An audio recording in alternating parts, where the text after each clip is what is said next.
দেখুন, বৃহস্পতিবার যখন আইপ্যাকের অফিসে ইডি রেড চলছিল এবং তারপরে যখন মুখ্যমন্ত্রী মমতা বন্দ্যোপাধ্যায় সেখানে গিয়ে পৌঁছন, তখন আমি যে ভিডিও ফুটেজ দেখেছি সেখানে একটি চ্যানেলের এক দুজন সাংবাদিক তারা মমতা বন্দ্যোপাধ্যায়ের নাম ধরে ডাকেন।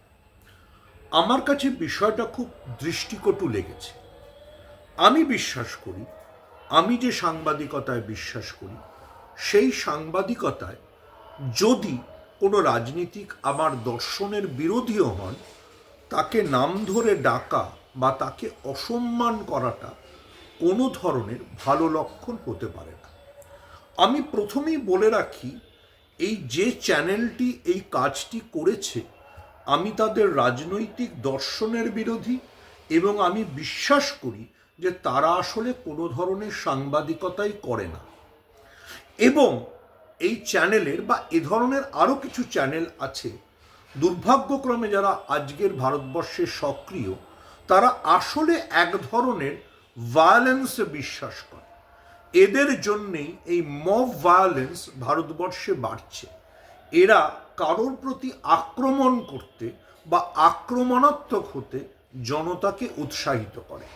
যারা বা যে চ্যানেলের সাংবাদিকরা এই মুখ্যমন্ত্রী মমতা বন্দ্যোপাধ্যায়কে নাম ধরে ডেকে যে অসম্মানটা করেছেন, তারা আসলে ওই মব ভায়োলেন্সকে ইনসাইট করছেন, উস্কে দিচ্ছেন।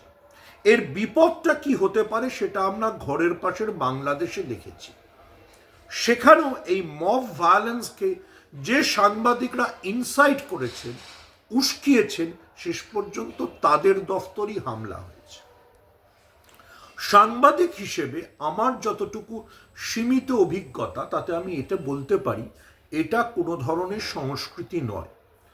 আমি এক সময় যে কাগজে চাকরি করতাম, তারা রাজনৈতিক দর্শনের দিক থেকে সেই সময়কার পশ্চিমবঙ্গের বামপন্থী মুখ্যমন্ত্রী জ্যোতি বসুর বিরোধী ছিল। কিন্তু যতবার আমি জ্যোতি বসুকে ফোন করেছি বা বিভিন্ন জায়গায় তার সঙ্গে দেখা হয়েছে, আমাদের দর্শনগত যে বিরোধটা সেটা কখনো এই রকম অসৌজন্যে রূপান্তরিত হয়নি।